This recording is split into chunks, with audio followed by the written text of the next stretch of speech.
a lot of Marvel movies. If you're in the top 5, you're doing well. No, we've actually really enjoyed being with each other. Well, He's that's one of my good. favorite people in the world. It's been a dream to join the MCU. The movie is called The Fantastic Four. I'll confess, I did all my stretching. Whether they like it or not, they're never getting. He won't leave me alone. All right, you guys, something strange is happening in Hollywood, and we have to talk about it. Marvel Studios, the same powerhouse that used to dominate the box office and the culture without even breaking a sweat, just dropped a $250 million blockbuster. And almost nobody noticed.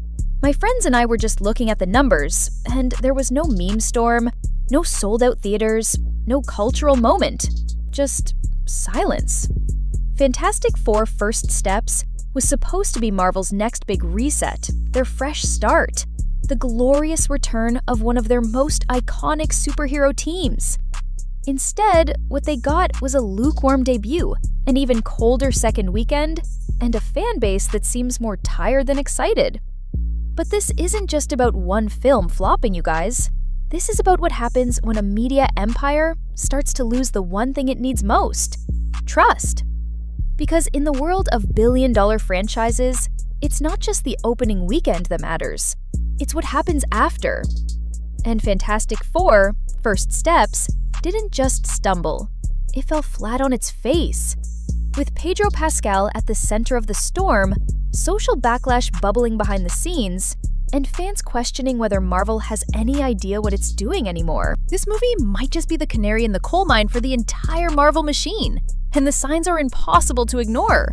Over the next few minutes, we're going to break down what really went wrong with this film, from the jaw-dropping second weekend collapse, to the mystery of the missing budget, to the rising backlash against Marvel's biggest names. Because the question isn't just, why did this movie flop? It's, is the entire Marvel formula falling apart? And if so, what comes next could be even worse. Let's start with the number no studio wants to talk about: 61%. That's how far Fantastic Four: First Steps dropped in its second weekend. 61% fewer people came back. 61% less momentum. 61% less hope for any kind of longevity. Now, some of you guys might shrug and say, that's normal. Other Marvel films have dropped just as far. And they're right, it has happened before, but here's the critical difference. Those other films, like Spider-Man: No Way Home or Avengers: Endgame, started strong. They came out swinging, raking in 150 or 200 million on opening weekend, and that hype cushioned the fall. But when you open soft and still fall off a cliff, that's not a decline. That's a total nosedive. The opening weekend numbers for First Steps were underwhelming from the start, just a little over $149 million globally. Not terrible, but nowhere near the MCU standard. Especially not when you're rebooting one of the most legendary superhero teams in comic book history. Then came the second weekend, and that's where the cracks turned into craters. A 61% drop meant that word of mouth wasn't spreading, audience interest wasn't growing, and whatever excitement existed before the release had already fizzled out fast. And that's the part that truly matters, because second weekend numbers are more than just stats. They're a litmus test for fan trust. They tell studios whether people are talking about the movie, recommending it to their friends, coming back for a second watch, or completely turning away. When the numbers fall this hard, it means the opposite is happening. People are walking away unimpressed, or worse, completely indifferent. Marvel is running out of excuses. Back when the MCU was printing money with every release, Disney could afford to shrug off a few underperformers. But those days are over. Fantastic Four: First Steps wasn't just another Phase 4 side quest. This was the reboot, the beginning of something new, a supposed cultural reset. Instead, it turned into a giant red flag, and not the kind that gets fans excited. Think about it. Marvel poured more than $250 million into this movie. They assembled a stacked cast, pumped millions into marketing, and rolled out the usual flashy trailers. And yet, the audience barely showed up. The second weekend numbers don't lie. They're not just measuring interest, they're measuring momentum. And Fantastic Four had none. Even more concerning, this kind of drop doesn't happen in isolation. We've seen it creeping in over the past few years. From Eternals to Ant-Man and the Wasp: Quantumania to the Marvels, Each new project launches with slightly less buzz, slightly less excitement, and slightly more skepticism. Fans aren't just picking and choosing anymore, they're tuning out entirely. And it's not just about superhero fatigue, it's about broken trust. Back in the early days of the MCU, fans believed every film would be worth their time. Whether it was a cosmic saga or a street-level origin story, Marvel delivered. Now, that confidence is gone. And Fantastic Four isn't just the latest example, it might be the tipping point. Because when you start soft and fall hard, studios don't just lose money, they lose leverage. They lose cultural pull. They lose the one thing even Marvel can't buy: loyalty. And here's the kicker. That 61% drop, it might just be the beginning. Let's talk about the money, or more specifically, where the heck it went. On paper, Fantastic Four First Steps cost around $200 million to produce. Add another $100 million for global marketing, and we're looking at an estimated $300 million total investment. Factor in the box office revenue split, where theaters keep roughly half of all earnings, and Marvel needed this movie to clear $600 million just to break even. So far, it's not even close. Current projections suggest the film will struggle to hit even $550 million globally, and that's if it gets lucky. That means First Steps isn't just underperforming, it's losing money. Not long ago, Pedro Pascal could do no wrong. From The Mandalorian to The Last of Us, he was everywhere. The scruffy, sarcastic protector archetype that fans couldn't get enough of. Every new project felt like another win for Pedro. He wasn't just cast in major roles, he was adored for them. Meme culture practically worshipped the guy. So, when Marvel tapped him to play Reed Richards, the founding member of the Fantastic Four, it felt like another home run, a slam dunk. You don't just cast Pedro Pascal for visibility, you cast him because people love him. Or at least, they used to. Because now, that love is starting to fade fast. The first warning sign wasn't even about acting, it was about presence. Fans started noticing Pascal was everywhere. A-listers are supposed to be ubiquitous, that's the job. But Pascal's constant exposure across genres and franchises started to wear thin. From sci-fi to post-apocalyptic horror to superhero films, he was in everything. And it wasn't just a few memes poking fun, it became a running joke. Social media threads labeled him the human green screen. Others joked that casting directors were using a Pedro Pascal starter pack for any major project.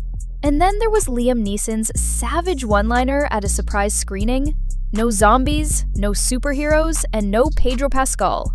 The audience laughed, but the message was loud and clear. What was once endearing now felt like overexposure. And in Hollywood, that can make curiosity go away. When audiences feel like they've seen the same actor in 10 different roles in a single year, their interest doesn't build. It crashes.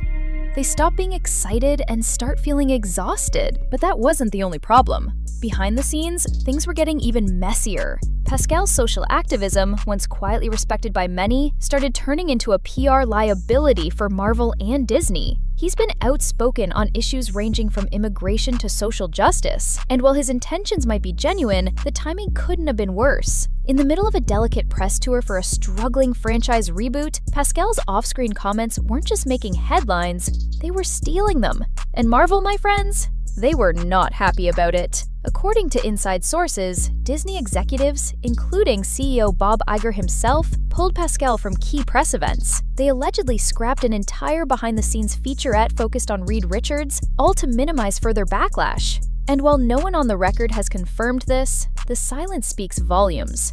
Because when your lead actor becomes the story, not the film, it's a disaster, especially when that actor's popularity is already taking hits. And make no mistake, this wasn't just about that. This was about control. Studios spend hundreds of millions crafting narratives, both on-screen and off. When the public face of your film goes rogue, even with good intentions, it throws everything off balance. Pascal's supporters argue he's being punished for speaking his mind. Others say he knew the risks, and now the consequences are showing. But one thing's clear: Pedro Pascal didn't elevate this movie the way Marvel hoped. If anything, his presence may have made things worse.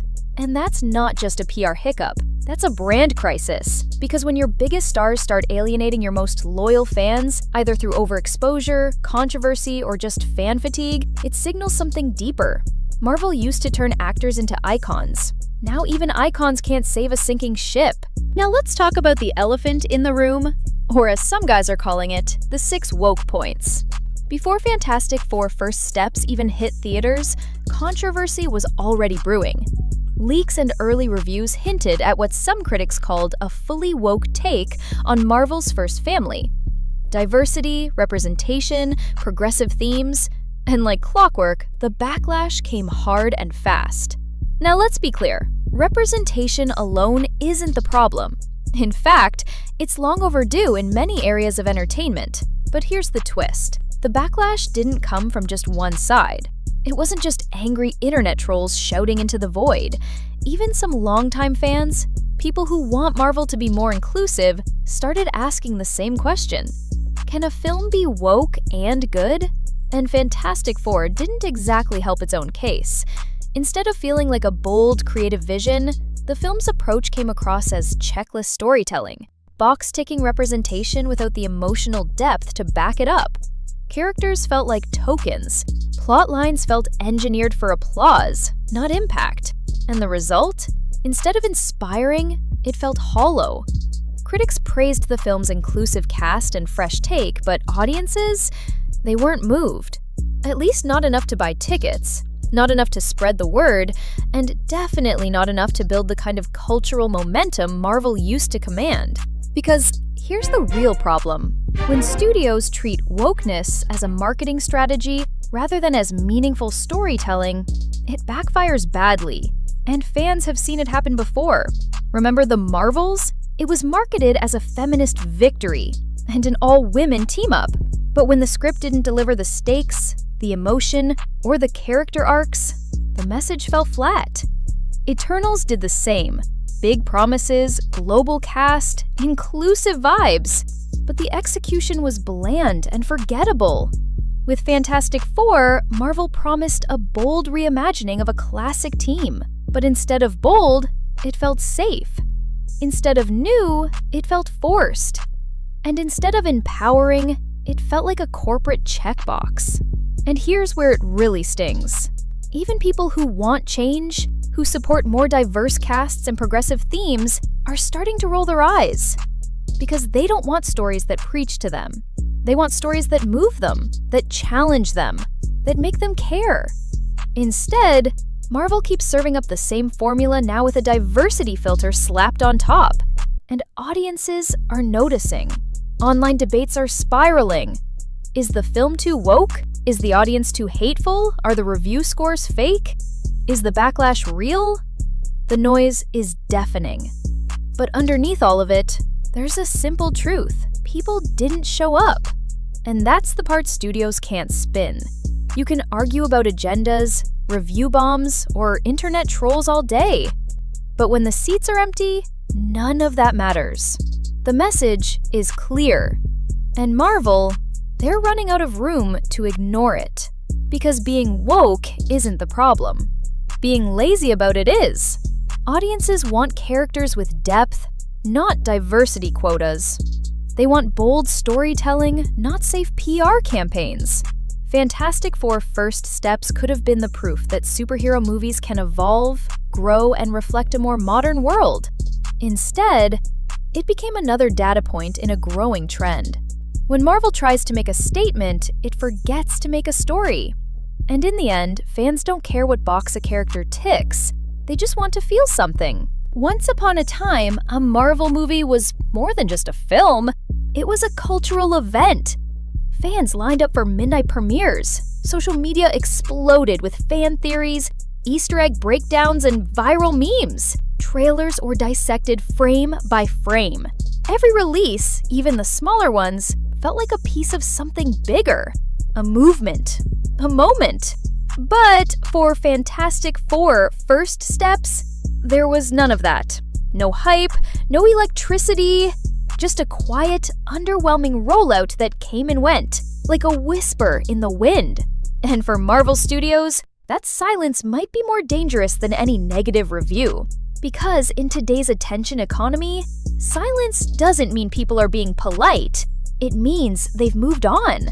The film had everything going for it. A classic IP with massive nostalgia, a built-in fan base, and a supposedly fresh direction. And yet, it failed to generate any real buzz. Memes were scarce. Fan debates were minimal. Even Marvel's most loyal defenders, the ones who usually flood Twitter with explanations, justifications, and hype, were unusually quiet. So, what changed? It's not just superhero fatigue. It's something deeper, something cultural. Marvel used to give people a reason to care. There was always something new to uncover. Each post-credit scene hinted at something bigger. Each crossover felt like a reward. The audience trusted Marvel to deliver something that mattered. But now, the trust is gone. Too many shows, too many mid-tier movies, too many half-baked plot lines that led nowhere. And suddenly, the Marvel brand doesn't mean event anymore.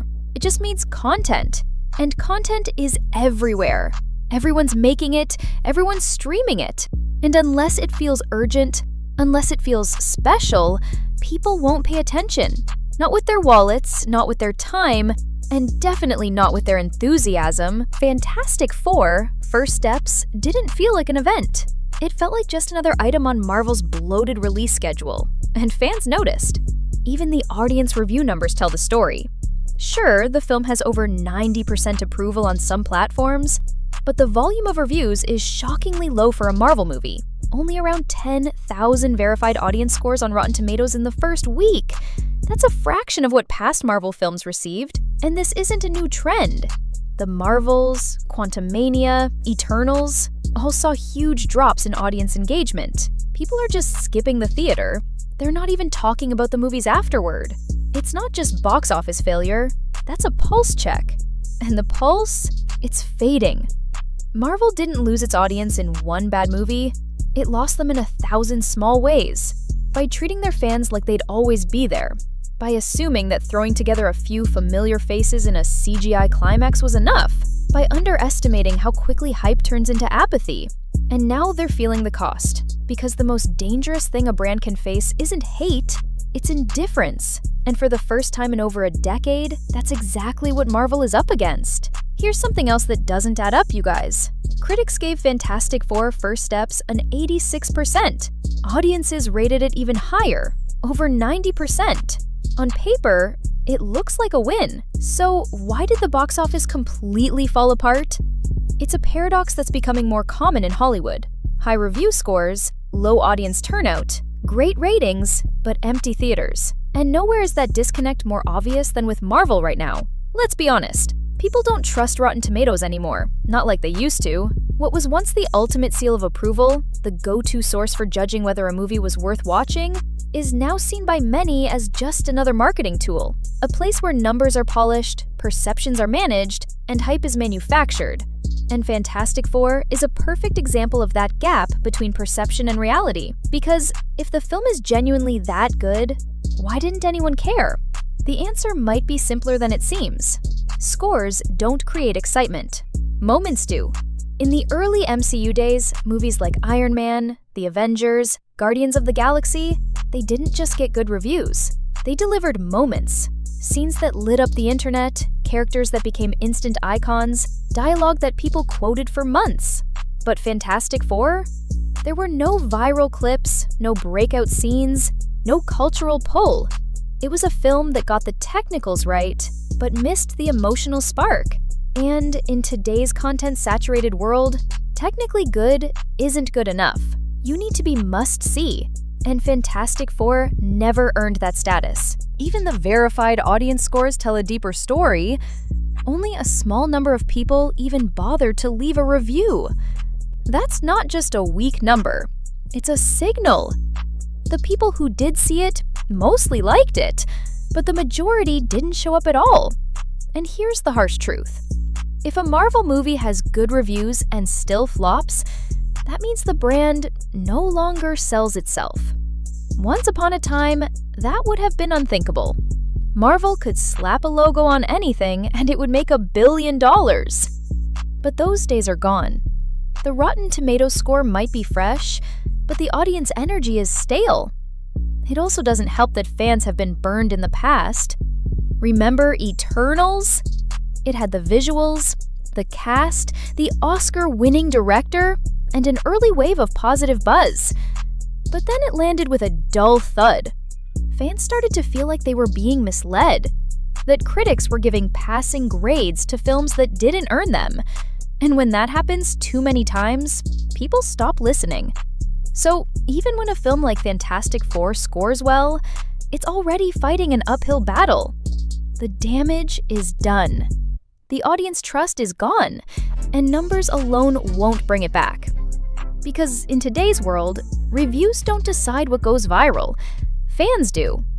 And when fans stay quiet, when they don't meme your movie, quote your characters, or recommend it to their friends, no score, no metric, no studio spin can fix that. The verdict is in. Marvel movies might still get good grades, but if no one's watching, then none of it matters. Here's a question that Marvel doesn't want to answer. How many reboots is too many? Fantastic Four: First Steps was marketed as a fresh beginning, a bold new take on Marvel's first superhero family, the kind of reboot that could restore faith, reignite passion, and rebuild what Phase 4 had slowly eroded. But let's be honest, it didn't feel fresh. It felt familiar, recycled, and not in a nostalgic fun way, in a haven't I seen this exact formula before kind of way. And that's the real danger Marvel is facing right now. Audiences aren't excited by reboots anymore because they're not really reboots. They're reruns dressed in shinier costumes. Think about it. How many new beginnings have we seen just in the last few years? Eternals was supposed to start something new. Shang-Chi introduced a new hero with franchise potential. The Marvels tried to reframe the cosmic side of the universe. Loki, WandaVision, Secret Invasion, Echo, each one pitched as vital to the larger story, but none of it stuck. And now Fantastic Four is being pitched as the new foundation, the new hope, the big reset. But here's the thing, you can't reboot something that never stopped running. The MCU hasn't taken a breath. It's just kept churning, project after project, character after character, all without a real sense of direction. Compare this to the early days of the MCU. Back in 2011, when Captain America: The First Avenger was released, it wasn't just a good movie. It was part of a larger plan. Fans could feel the momentum building. Each movie added weight to the next. It wasn't just entertainment, it was world building. Now, it feels like Marvel is throwing darts in the dark, hoping that something, anything will land. And Fantastic Four: First Steps might have been their biggest throw yet. A $250 million risk to win back old fans and pull in new ones. But when the dust settled, it turned out to be just another reboot in a sea of reboots. No emotional anchor, no long-term promise, just more of the same. And here's what makes it worse. Marvel doesn't have time for slow rebuilds anymore. Back in Phase 1, they could afford to be patient. They weren't spending $200 million per movie. They didn't have massive streaming platforms to feed. They weren't fighting for attention in a world drowning in content. Now, every misstep is expensive. Every flop is a signal. Every movie has to justify its existence. Marvel is trying to reset, but they've never stopped running long enough to actually change direction. And if Fantastic Four was their idea of starting fresh, the future's looking shaky. Because at this point, it's not just about what Marvel can do, it's about what audiences are willing to wait for. And right now, that patience is running out. So, here we are. A $250 million movie, a beloved IP, a powerful cast, high critic scores, and still, Fantastic Four: First Steps is one of Marvel's most embarrassing underperformers in years. This isn't just a stumble. It's a cultural shift. The kind of shift that happens when an audience, once loyal, once passionate, quietly turns the page. Marvel was never supposed to fail like this. They had everything. The characters, the momentum, the fan base. And for over a decade, they turned those ingredients into an unstoppable entertainment machine. But even machines break down. The multiverse fatigue, the hollow storytelling, the overexposed actors, the over-reliance on old formulas, the forced diversity that's more about marketing than meaning, the bloated schedules, the content overload, the broken trust, it all adds up. And now, Fantastic Four stands not as a bold new chapter, but as a warning sign. For years, Marvel could rely on name recognition alone. They could coast on goodwill. But that era is over. The audience is demanding more. They want purpose. They want emotion. They want to be surprised again. Because the real lesson here isn't just that Fantastic Four flopped, it's that good isn't good enough anymore. In a time where fans are more discerning than ever, decent doesn't sell. Audiences don't want another safe reboot. They want a reason to believe again. And if Marvel doesn't give them that, they won't just lose a weekend, they'll lose the entire foundation they spent over a decade building. But here's the thing, it's not too late. The Marvel brand still has value. The fan base, while burned out, isn't gone. The potential is still there. But they need to stop trying to recapture the past and start building a future people actually care about. That means fewer empty promises, fewer CGI distractions, and fewer storylines that forget to tell a good story. Marvel doesn't need more reboots. They need a rethink, because the age of guaranteed billion-dollar blockbusters is over. Nostalgia alone won't cut it, and name recognition won't save you when no one's watching. Fantastic Four: First Steps was supposed to be the spark. Instead, it became the smoke signal. And the question now isn't, can Marvel come back? It's, will we even care if they do? Peace out, Seshers!